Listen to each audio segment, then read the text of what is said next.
Right. Welcome back to the deep dive, everybody. Today we are diving into the fascinating life of Anna Nicole Smith. Ooh. You know, the Playboy model, Guess Jeans, the whole reality TV thing, married to an 89-year-old billionaire. I It's mean, the story. yeah, that Yeah. just keeps on What going, was the question? doesn't it? I mean, grifter, gifted, or something, somewhere in between. And that's what we're going to try to figure out today. Was she a savvy manipulator, or was she this, tragic figure exploited by the media? Luckily, we've got an expert here to walk us through all the facts, the fiction, all the craziness. Yeah, Well, it's a question that I think still fascinates us, even years after her passing. Right. There's just something about Anna Nicole Smith that just grabs people. Oh, yeah. And hold on. And you know what? We've got a ton of sources to dig into today, so we're going to Go deep, court documents, articles. Yeah. We even got some clips from her reality show. We're going to try and They're going deep. go as deep as we can on this one. So, Vicki Lynn Hogan, small town Texas. Right. Not exactly the the image that pops into your head when you hear the name Anna Nicole Smith. It's that contrast Yeah. between where she started and the fame and fortune that she achieved. Yeah. That really feeds into that classic rags to riches story that we love. Yeah. It's in our DNA. And it really makes you wonder, like, what was driving her? You know what I mean? I mean, even before the fame, Right. she goes to great lengths to find her biological father. I mean, after decades of separation. Using a service called birth parent. Birth parents, yeah. I mean, that suggests that there was something more there. Oh, absolutely. More to her than just the desire to be famous and rich. Yeah. It seems like she was searching for something. A deeper meaning, maybe. And so, speaking of the success, let's talk about that modeling career. Oh. I mean, Playboy, Playmate of the Year, Guess Jeans campaigns, global icon. I mean, global icon. Yeah, and I think that blonde bombshell image is a double-edged sword. It is. Yeah, it's powerful. Yeah. But it's limiting. Oh, sure. Like Marilyn Monroe. Oh, yeah. Someone that Anna Nicole really admired. For sure. I think it makes you wonder about the pressures of living up to that image. Absolutely. Does she feel trapped? And she dabbled in acting, right? She was in Naked Gun 3313, Hudsucker Proxy. Was she talented? Yeah. Or was she typecast as a blonde bombshell? It's hard to say. I think it's almost impossible to separate the persona from the person in those roles. Yeah. Were those performances a real effort to kind of break out of that mold, or were they just playing into it? Playing into it. Yeah. I mean, and then there's the big one. There's, J. Howard Marshall, the 89-year-old oil tycoon, marries 26-year-old Anna Nicole Smith. I mean, it's hard not to raise an eyebrow at that, right? The age gap was it shocked the world. Oh, it did. Love or money. Was she a gold digger? Was there genuine affection? Yeah. And then the legal battles over his estate. Yeah. They just fueled the flames. I mean, we're talking Supreme Court level battles here. Yeah. I mean, Marshall v. Marshall, Stern v. Marshall. Yeah, this wasn't just tabloids, Right. This had real legal questions. So what were the courts trying to decide? Help me understand. So they were really looking at whether J. Howard Marshall intended to provide for Anna Nicole, even if it wasn't directly stated in his will. Oh, interesting. Yeah. So it wasn't just as simple as, like, he didn't put her in the will, case closed. No. There was more to it. They had to go through years of claims and counterclaims to try and understand what their relationship was. Okay. Really? Yeah, and that's where it gets so interesting, because her public image was so tied up in these legal battles. Totally. You know what I mean? Absolutely. It was like the line It was between the legal arguments and public opinion just became so blurred. It all became one big... It was every ruling was just like adding fuel to this fire of, was she a gold digger, or was she, fighting for what she deserved? Right. And then she throws another curveball. Oh, yeah. The Anna Nicole Show. The Anna Nicole Show. I mean, reality TV was still pretty new back then. Brand new. And there she is, like, letting cameras into her life, like the good, bad, and the ugly. Everything. Warts and all. I mean, talk about blurring the lines. Oh, yeah. Right. The Anna Nicole Show gave you everything. It gave you everything. What, T-shirt contests? Yeah. The Billboard Music Awards. I mean, it was a wild ride, to say the least. It really was. But it was compelling TV, though, right? Oh, yeah. I mean, you couldn't turn away. Yeah, couldn't. It also played into these conflicting narratives, though, too, right? Yeah, it did. Was she this tragic figure being exploited, or was she this mastermind pulling the strings? I mean, what do you think? Well, I think that's the thing with reality TV. Yeah. It can be revealing. Oh, for sure. But it can also be very deceptive. It can be both, yeah. On the one hand, you saw her vulnerabilities. Yeah. Right. You saw the real hurt. Yeah, the human being. Yeah, yeah. Behind the image. But it also played into those stereotypes, right? But it also played into the stereotypes. So, like, they made a spectacle of her life. Yeah. And then tragedy strikes. Yeah. You know, I mean, her son Daniel dies just days after she gives birth to her daughter, Danny Lynn. I mean, it's a devastating loss. It's unimaginable. I mean, especially for someone who was, you know, under so much scrutiny already. How do you deal with that kind of grief, you know? And with the media, yeah, just dissecting everything. I mean, just picking it apart. Every detail. It's heartbreaking. Yeah. And then you have the paternity claims with Danny Lynn. Yeah, and that just sent the media into overdrive. Oh, I mean, forget about it. Everybody was speculating about who the father was. It's like we forget that. Yeah. You know, these celebrities are real people. They are. It's like we get so caught up in their drama.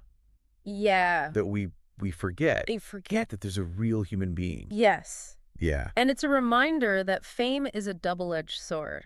It is. It can bring you everything, but it can also leave you incredibly vulnerable and exposed. And her story ends, you know, not long after that, at the age of 39. Yeah, drug overdose. Yeah.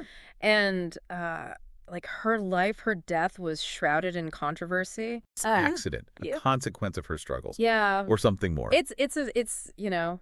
I mean. It just goes to show you that, you know, she couldn't escape the public's insatiable appetite. The public's need to speculate. Even in death. Yeah. So, I mean, here we are. We've gone through the highs and lows of Anna Nicole Smith.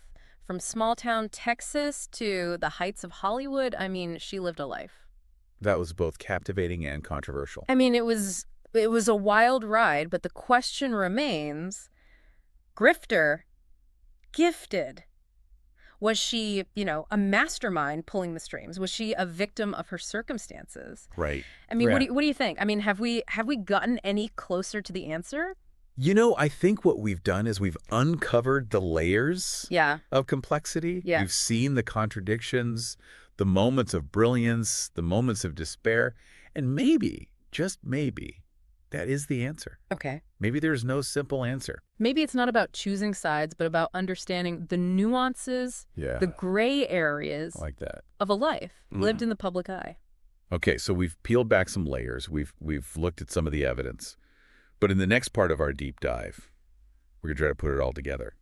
So, you know, picking back up on those legal battles, it wasn't just about money, right? Right. It really got into some complex issues of inheritance law. Yeah. You mentioned Marshall v. Marshall and Stern v. Marshall earlier. It sounds more like law school than like tabloid fodder. Oh, yeah. So what were the courts actually trying to figure out? Help me understand.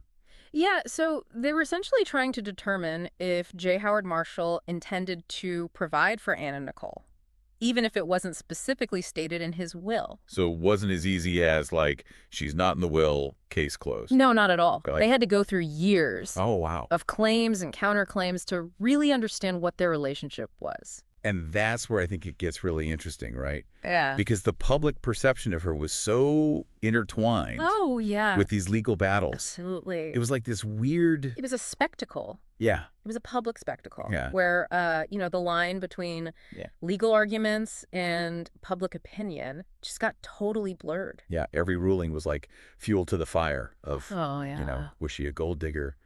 Was she, you know, fighting for what she thought she deserved? Right. Okay, so let's shift gears a little bit. Talk about the Anna Nicole show. Right. The Anna Nicole show. I mean, she brought the performance to another level with reality TV. Oh, absolutely. I mean, reality TV was still relatively new then, right? It was brand new. And there she is, just like opening up her life to the cameras, like the good, the bad, the ugly. Everything, warts and all. I mean, talk about blurring the lines. The Anna Nicole show was like nothing anyone had ever seen before. No. It was raw, unfiltered, and often chaotic.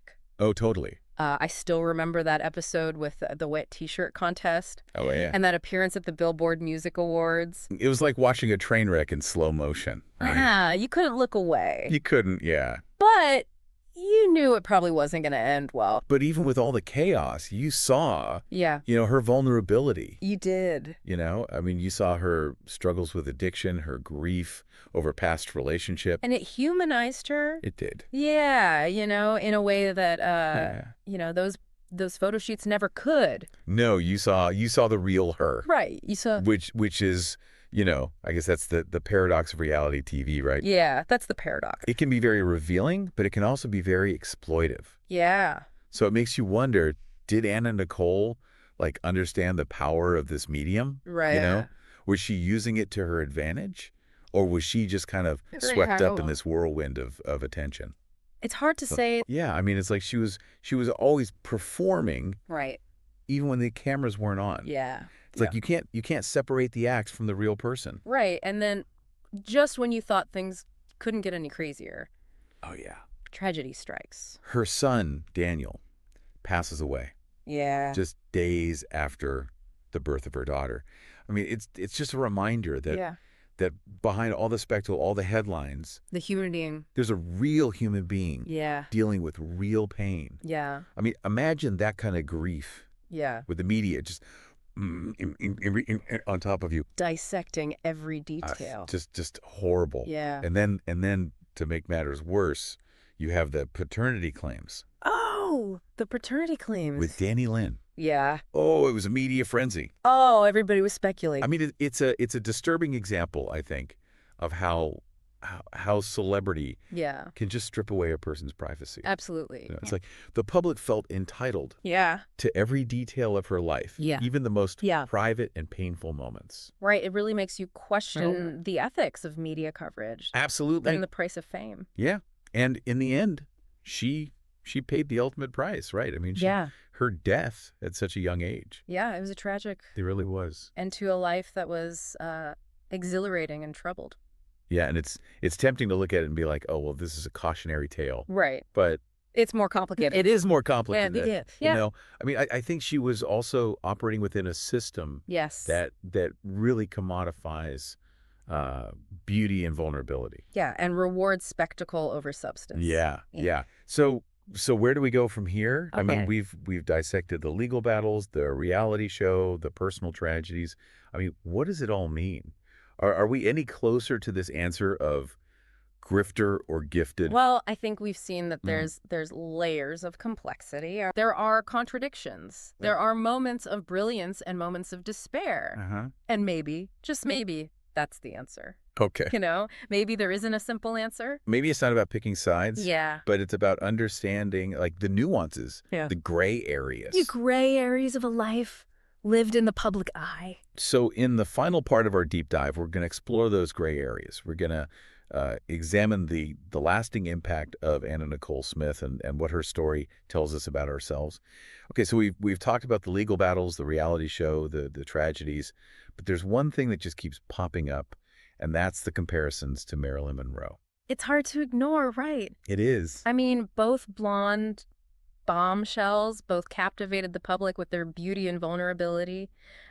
Both faced incredible media pressure, and both tragically died young under kind of mysterious circumstances. It's almost eerie. It really is. I mean, and Anna Nicole even admitted to carrying around a collection of Marilyn's films with her. It's like she was, studying her, almost trying to follow in her footsteps. But they lived in different times. Right. Monroe, despite her struggles, she maintained this kind of mystique. Yeah. And Nicole, on the other hand, she invited the cameras in. She did. She let the world see the mess. Oh yeah. The chaos. The reality. The reality. Yeah, and that's what makes the comparison so fascinating, right? Right. Marilyn was this icon of the golden age of Hollywood. Right. And then you have Anna Nicole, who's a product of, this reality TV era. Yeah. It's like she was prefiguring this rise of social media. The constant need to perform. The need to perform, yeah. Yeah. It makes you wonder if she was purposely blurring the lines. Yeah, was she doing it on purpose? Between her public and private life? Or did she just get swept up in it all, It's like she was living her life as this performance, whether she realized it or not. Yeah. And that makes it even more difficult. It does. To figure out What was real and what was like an act. Yeah. It's that age-old question with celebrities, right? Right. Are they crafting the image, or is the image being crafted for them? Yeah, and I think And I think Anna Nicole's case, it's a little of both. I think so too. Yeah. I mean, she knew how to work the media, that's for sure. Oh yeah. But I also think that she was in a system that really thrives on this exploitation, especially of women. Yeah. I mean, let's be honest, she was often reduced to her physical attributes, wasn't she? Absolutely. Yeah. The focus was on her curves, her marriages, her mishaps, not on her intelligence or her ambitions. Yeah. She was objectified. Yeah. Commodified. And it's hard to ignore the impact of those Guess Jeans campaigns. Oh, yeah, those Guess Jeans campaigns. I mean, they made her a star. They made her a star, but they also relied so heavily on her. Her sex appeal.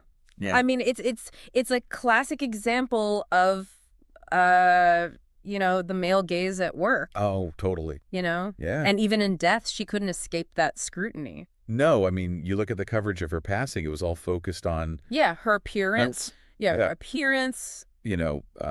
Her weight fluctuations. And all the circumstances surrounding her overdose. It's a sad reminder of how women in the public eye are just judged so harshly on their looks, and not for their accomplishments or their struggles. Yeah, and it all comes back to this question, right? Grifter, gifted. Can we even answer that? Right. I mean, after everything we've talked about, is it even fair? Right. To try and put her in a box. Right. I'm starting to think I am too. It's not about picking sides. Yeah. It's about embracing the contradictions. Yes. The messiness. The humanity of her story. Yeah. And maybe that's the biggest takeaway from all of this, right? I mean, in a world obsessed with labels and categories, it's a reminder that real life is messy. It is. Especially when you're living it in the public eye. Yeah. There are shades of gray. Nuances, yeah. Contradictions. Yeah, I mean, and maybe that's why her story's so compelling. Yeah. I mean, it really forces us to confront our own assumptions. Right. About fame and fortune and what it means to be human. Yeah, it reminds us that behind every headline, every glamorous photo, there's a real person. There's a real person with dreams. With flaws. Desires and flaws. And maybe if we can remember that, maybe we can start to see each other. Yeah. With a little bit more compassion and understanding. I think so. Well said. Well said. And on that note, we'll leave you to ponder the enigma that was Anna Nicole Smith. Until next time, keep diving deep. And remember, there's always more to the story than meets the eye.